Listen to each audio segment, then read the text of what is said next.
जया एकादशी व्रत कथा। युधिष्ठिर ने भगवान श्री कृष्ण से पूछा, भगवान कृपा करके यह बताइए कि माघ शुक्ल पक्ष में कौन सी एकादशी होती है, उसकी विधि क्या है तथा उसमें किस देवता का पूजन किया जाता है। श्री कृष्ण कहते हैं, माघ शुक्ल पक्ष की एकादशी को जया एकादशी कहते हैं। यह एकादशी बहुत ही पुण्यदायी है। इस एकादशी का व्रत करने से व्यक्ति नीच योनि जैसे भूत प्रेत पिशाच की योनि से मुक्त हो जाता है। श्री कृष्ण ने इस संदर्भ में एक कथा भी युधिष्ठिर को सुनाई। नंदवन में उत्सव चल रहा था। उस उत्सव में सभी देवता, सिद्ध संत और दिव्य पुरुष वर्तमान थे।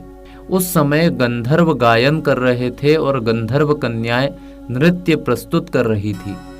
सभा में माल्यवान नामक एक गंधर्व और चैत्रसेन मालिनी की गंधर्व कन्या पुष्पवती का नृत्य चल रहा था। इसी बीच पुष्पवती की नजर जैसे ही माल्यवान पर पड़ी, वह उस पर मोहित हो गई। पुष्पवती सभा की मर्यादा को भूलकर ऐसा नृत्य करने लगी कि माल्यवान उसकी ओर आकर्षित हो। माल्यवान गंधर्व कन्या की भंगिमा को देखकर सुध-बुध खो बैठा और गायन की मर्यादा से भटक गया, जिससे सुर ताल उसका साथ छोड़ गए। इंद्र को पुष्पवती और माल्यवान के अमर्यादित कृत्य पर क्रोध हो आया और उन्होंने दोनों को श्राप दे दिया कि आप स्वर्ग से वंचित हो जाए और मृत्यु लोक में पिशाच योनि आप दोनों को प्राप्त हो। इस श्राप से तत्काल दोनों पिशाच बन गए और हिमालय पर्वत पर एक वृक्ष पर दोनों का निवास बन गया। यहाँ पिशाच योनि में इन्हें अत्यंत कष्ट भोगना पड़ रहा था। एक बार माघ शुक्ल पक्ष की एकादशी के दिन दोनों अत्यंत दुखी थे। उस दिन वे केवल फलाहार रहे। रात्रि के समय दोनों को बहुत ठंड लग रही थी, अतः दोनों रात भर साथ बैठकर जागते रहे। ठंड के कारण दोनों की मृत्यु हो गई और अनजाने में जया एकादशी का व्रत हो जाने से दोनों को पिशाच योनि से मुक्ति भी मिल गई। अब माल्यवान और पुष्पवती पहले से भी सुंदर हो गए और स्वर्ग लोक में उन्हें स्थान मिल गया।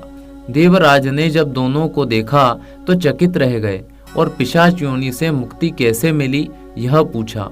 माल्यवान ने कहा, यह भगवान विष्णु का जया एकादशी का प्रभाव है। हम इस एकादशी के प्रभाव से पिशाच योनि से मुक्त हुए हैं। इंद्र इससे अति प्रसन्न हुए और कहा कि आप जगदीश्वर के भक्त हैं, इसलिए आप अब से मेरे लिए आदरणीय हैं। आप स्वर्ग में आनंद पूर्वक विहार करें। श्री कृष्ण ने कहा कि जया एकादशी के दिन भगवान विष्णु ही पूजनीय है। जो भक्त इस एकादशी का व्रत रखते हैं उन्हें दशमी तिथि को एक समय सात्विक आहार करना चाहिए। एकादशी के दिन श्री विष्णु भगवान का ध्यान, संकल्प, धूप, दीप, चंदन, फल, तिल एवं पंचामृत से पूजा करना चाहिए। पूरे दिन व्रत रखे, संभव हो तो रात्रि में भी व्रत रखकर जागरण करे। अगर रात्रि में व्रत संभव न हो तो फलाहार कर सकते हैं।